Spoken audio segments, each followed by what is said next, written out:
सागर बूंद समाये के चौथे खंड में धर्म संस्कृति के संदर्भ चल रहे हैं। गुरुवर आचार्य श्री कह रहे हैं, लोग कहते हैं धर्म संकट में है, धर्म गुरु संकट में है, जिनवानी भी संकट में है।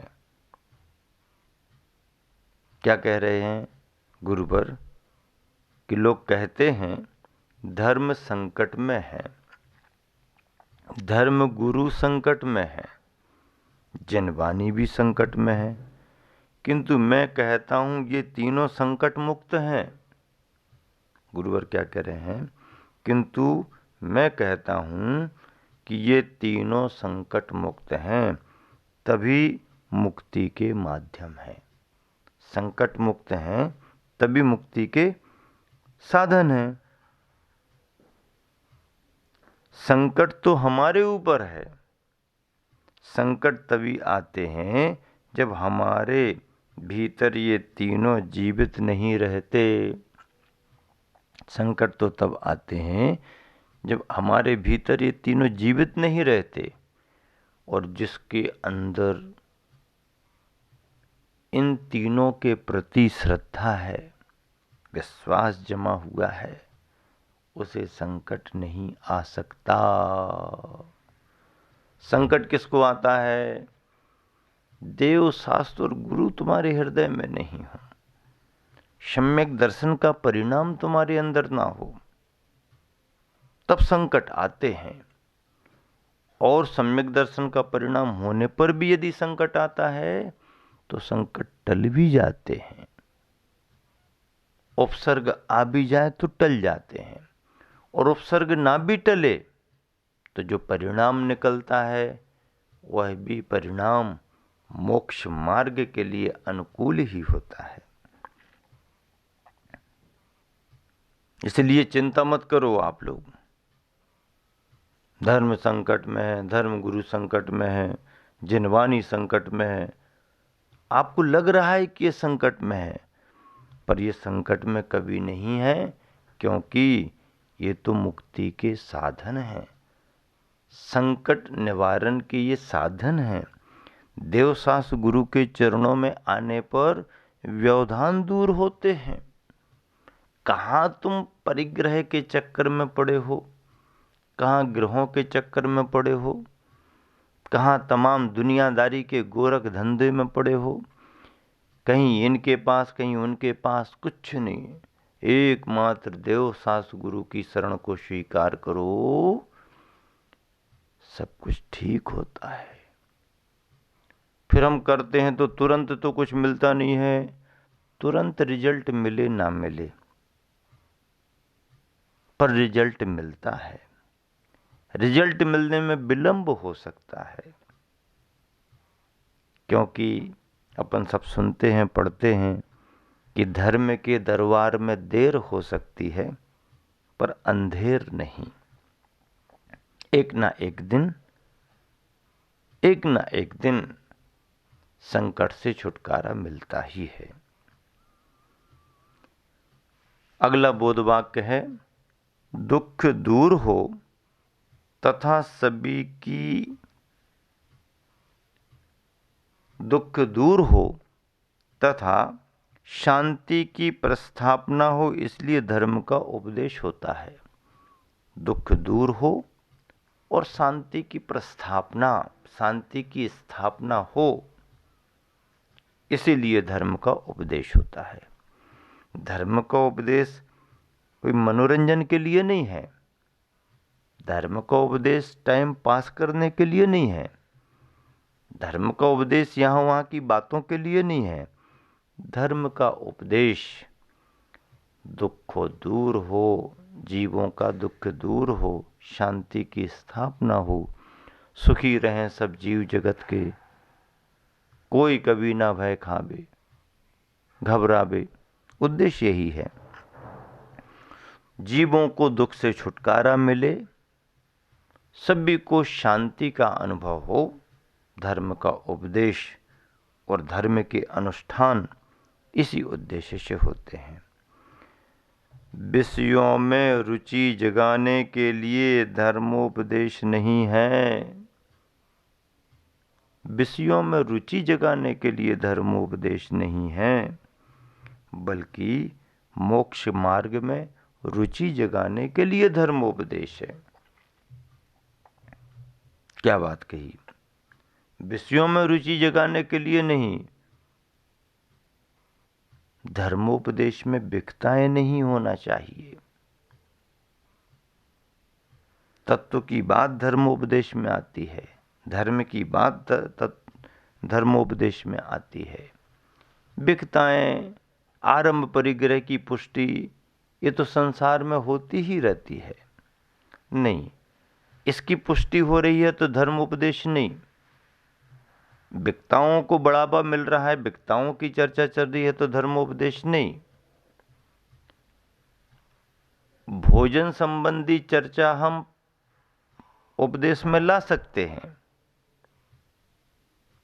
पर यदि भोजन के गुण और अवगुण बताए गए,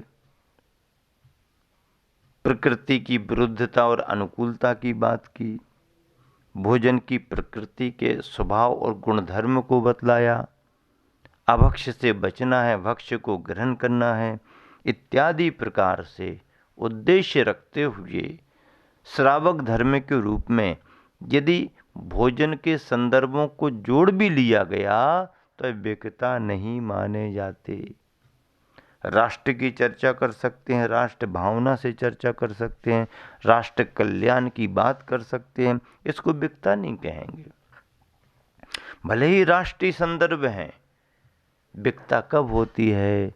जब राग द्वेष का परिणाम उससे जुड़ता है। चाहे राजा की कथा हो, चाहे राष्ट्र की कथा हो, चाहे स्त्रियों की कथा हो, चाहे भोजन की कथा हो, चाहे चोरों की कथा हो, कथाएं किसी भी प्रकार की हों, यदि उसमें हमारा राग द्वेष का परिणाम जुड़ रहा है, राग द्वेष को पुष्ट करने के लिए उन कथाओं का आलंबन लिया जा रहा है, विषयासक्त होकर के विषयासक्ति बढ़ाने के लिए इनका आलंबन लिया जा रहा है, तो ये विकताएं हैं। पर यदि उद्देश्य भव भवांतरों को बताने के रूप में, गुण और दोषों की चर्चा करने के रूप में यदि है और सम्यक अभिप्राय को लेकर के यदि इनका आलंबन ले लिया जाता है तो यह विकता नहीं, बल्कि श्रावकाचार के रूप में, हित भावना के रूप में धर्म का उपदेश ही माना जाता है।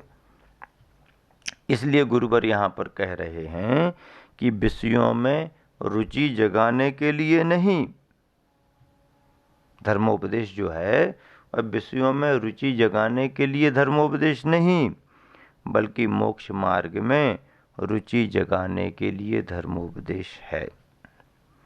धार्मिक कार्यों में प्रारंभ से लेकर अंतिम दशा तक जितनी भी क्रियाएं होती हैं, धार्मिक कार्यों में प्रारंभ से लेकर अंतिम दशा तक जितनी भी क्रियाएं होती हैं, वे सब संसार से छूटने के लिए ही हैं। वे सब संसार से छूटने के लिए ही हैं। जितनी भी क्रियाएं हैं धार्मिक कार्यों में, प्रारंभ से लेके कोई भी धार्मिक अनुष्ठान होता है, उसका जो विधि विधान होता है, उसकी जो क्रियाएं होती हैं, प्रारंभ से लेकर के समापन तक जितनी भी क्रियाएं हैं, वे सब संसार से छूटने के लिए ही हैं। संसार में बंधने के लिए थोड़ी हैं, संसार से छूटने के लिए ही हैं। जिससे बिछुड़े जुड़ सकें, रुदन रुके मुस्कान, रुदन रुकता है, मुस्कान बढ़ जाती है। जिससे बिछुड़े जुड़ सकें, रुदन रुके मुस्कान, तनगत चेतन दिख सके।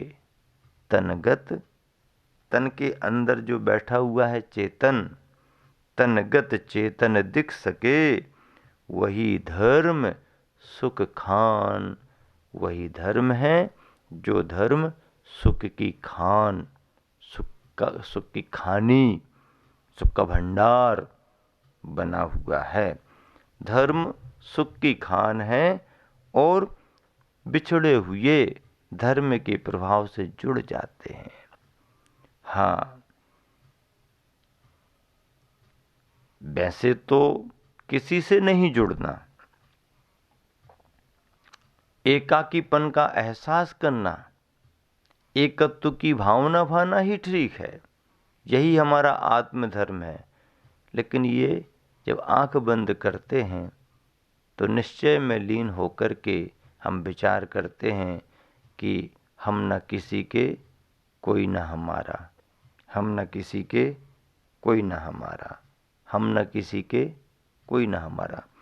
ये निश्चय का तत्व है। ध्यान की अवस्था में मन को निर्विकल्प करने के लिए यही सूत्र सही है कि हम न किसी के, कोई न हमारा। लेकिन जब हम व्यवहार में आते हैं, प्रवृत्ति में आते हैं, हमें संघ दिखता है, साधर्मी दिखते हैं, समाज दिखती है, अड़ोसी पड़ोसी गृहस्थ को दिखते हैं, तब फिर क्या सोचना।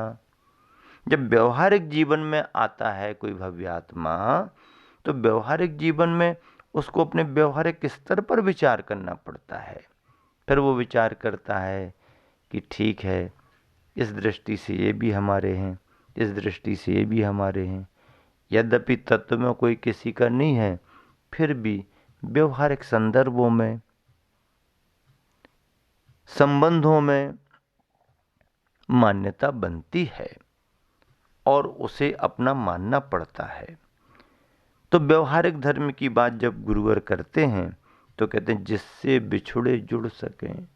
कोई बिछुड़ गया है, कोई दूर हो गया है, किसी का वियोग हो गया है, अभाव में दुखमय जीवन बीत रहा है, ऐसे बिछड़े हुए व्यक्ति यदि मिल जाएं, परस्पर में मेल मिलाप हो जाए, अजानकारी में कोई बिछुड़ गया है अथवा द्वेषवश अलग अलग हो गए हैं, मतांतर होने लगे हैं, विचारधारा मेल नहीं खाती है, राग द्वेष कलह बढ़ने लगा, इसलिए अलग अलग हो गए। ऐसे अलग अलग हुए या बिछड़े हुए जिससे मिल सकें, जुड़ सकें